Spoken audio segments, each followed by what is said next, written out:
Nagkaguliyang mao kini ang paghulagway sa mga milukat og tiket gikan sa Dumaguete City paingon sa isla sa Siquijor.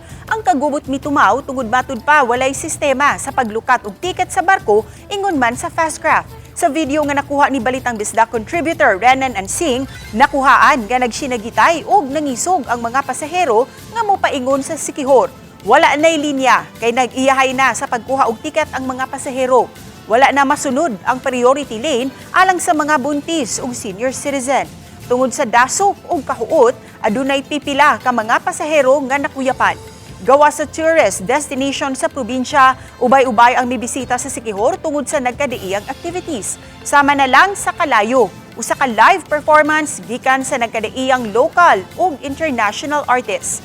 Gikan sa upat ka mga shipping companies, anaa na lang sa duha ang adunay biyahe paingon Siquijor. Sukwahi ang sitwasyon sa ticketing office sa isla sa Siquijor. Hanay kini og dili gubot ang linya ug dunay mga pulis nga miabag.